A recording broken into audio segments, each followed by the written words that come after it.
Hi everyone and welcome, this is the Apostate Prophet. I hope you're having a great day. It certainly has been a great year so far. These days we're talking a lot about racism and slavery. People want to revolutionize society and history and take down statues of people that did bad things in the past, like own and trade slaves. At the same time, many Muslim voices join this march, which I find very ironic. Because if we want to discredit people who committed atrocities, if we want to tear down statues of people who owned and traded slaves, if we want to shame them and everybody who approves of them, then what about Muhammad? It was normal in history to own and to trade slaves. But Muhammad is not just an important person from history, he is at the center of Islam, described as an example for all humankind, the perfect human to ever walk the face of the earth. So let's look at this guy. Muhammad came from a primitive culture. His tribe were traders that valued property very much, and slaves were property. Arabs had black slaves, and in fact one early prominent Muslim is a black slave named Bilal.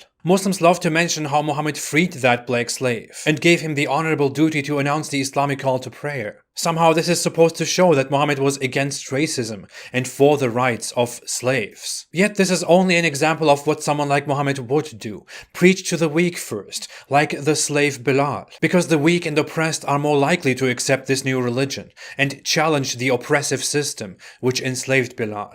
Once Bilal converts, he is used as a symbol of resistance against the system. But since Muhammad is not better than the pre-Islamic polytheists, he establishes a much larger and more oppressive system, an empire, under which thousands of Bilals suffer. That's why, although many people today are very ignorant of this, Islam established the largest, longest-lasting slave trade in history, the Arab slave trade, where most slaves were black, many of them castrated, which is why black people in Arab cultures are still casually referred to as abed or abid, slave or slaves. Throughout his life as a prophet and as the head of the state and military, Muhammad had an unknown number of slaves, and many of the slaves that he owned or that are mentioned in society are noted to be black. For example, Muhammad had a black slave named Anjasha, who was a camel driver, and in one report, Muhammad tells his slave to slow down because he's driving too fast. There is another report of a very important day in Muhammad's history, where he was angry at his wives and the entire Muslim community somehow had to be involved in that, where Muhammad's close friend Umar wants to speak to him, and he communicates to a black slave, who is the servant of Muhammad, who lets Muhammad know that Umar is here. A black slave who waits at the door for Muhammad. Who cares? In one instance, we see that Muhammad was given a black slave named Midam, who was hit and killed by a random arrow while unsaddling Muhammad's camel. And the people said, "Congratulations, at least he will go to paradise." But Muhammad said, no. He stole property from the spoils of war. In a different hadith, his wife Aisha learns that the Muslims just brought back slaves from a battle, and she casually goes to Muhammad to ask him for a slave because she is in need of a maid. Just another day in the Muhammad family, the Prophet's family. There are many more reports in which Muhammad sends a slave with someone, or makes a slave help somebody wash, or goes to his tailor slave, and more. But we also have reports of him trading slaves. For example, in one very crucial report, we learn that a man, most likely an Arab, came and converted to Islam, and Muhammad accepted him. But later, it turned out that the new convert was a slave, and his master came and asked to get him back. What did Muhammad do? He bought the slave in exchange for 2 black slaves, and then freed the new Muslim slave. To hell with those 2 black slaves. So we see here that Muhammad casually uses 2 black slaves as currency in order to get a new Muslim follower, a former slave. Muhammad could have just given something else instead.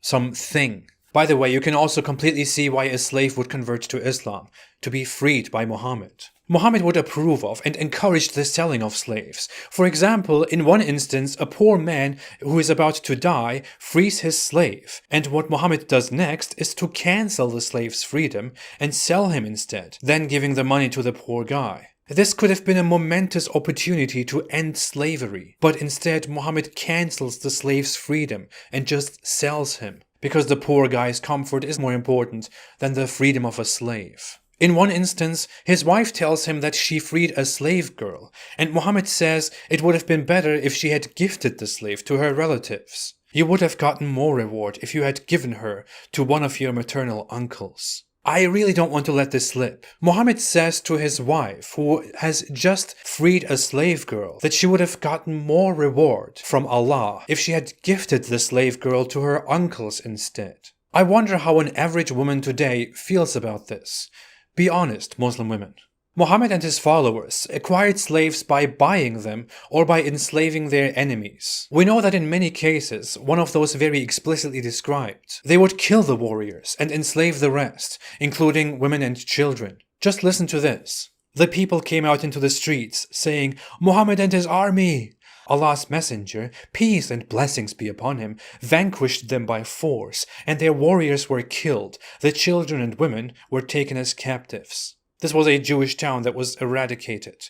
The women and children were enslaved. In this case, Muhammad even took one of the very important women as slave girl and later freed her by converting and marrying her. Muhammad did so more than once. No wonder in one report Aisha casually tells us that Muhammad was gone and she thought he had gone to one of his concubines for sex. The man just couldn't get enough. In fact, Muhammad allowed his warriors to violate women, like in that massacre of the Jewish tribe. A Muslim warrior said to him, "O Allah's Prophet, give me a slave girl from the captives." And Muhammad said, "Go and take any slave girl. Whichever you like, just pick and choose." Muhammad allowed his warriors to have sex with the slave girls, to violate them. Taking a slave girl means establishing a relationship in which the Muslim master can have sex with the slave, and she consents by being a slave. I guess that's what modern Muslims mean when they say Islam gave women rights, like the right to be a slave of the honorable Muslim warriors and have sex with them whenever they want. There is so much more to all of this. Like we can see that slavery was very common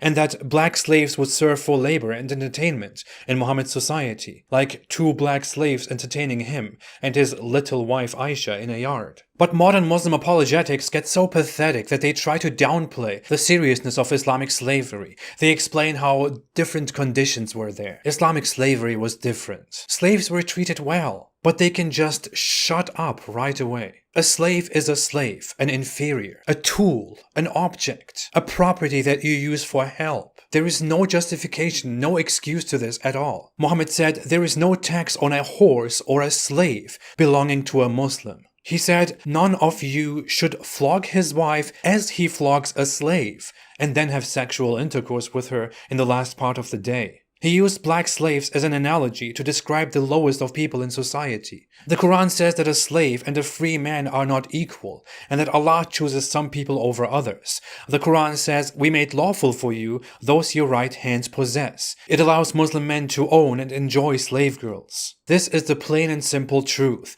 Muhammad was a slave master and a slave trader, as he was also a warlord and owner of multiple concubines and numerous wives. He was not a perfect human, serving as an example to every human. He was a perverted part of human history, and Islam is a religion of slavery. I wouldn't be sitting here and judging Muhammad and his community by today's modern standards as slave masters and slave traders, just the way I wouldn't judge other historical figures that held slaves and invaded places throughout history, because those people just acted by the norms of their times and environments, just as Muhammad acted by the norms of the very primitive culture that he came from and the very disgusting culture that he established. I am judging Muhammad because Muhammad is praised day and night by Muslims, because they want to imitate him and want everybody to respect him, because Muhammad is their religion. Muhammad is Islam. This is why we should now tear down the statues of Muhammad. Of course, we have no statues or pictures of Muhammad, but Muhammad is everywhere in Muslim buildings and homes, books and art, prayers and phrases, on the mind of every Muslim. Maybe it's time to tear down Muhammad right there,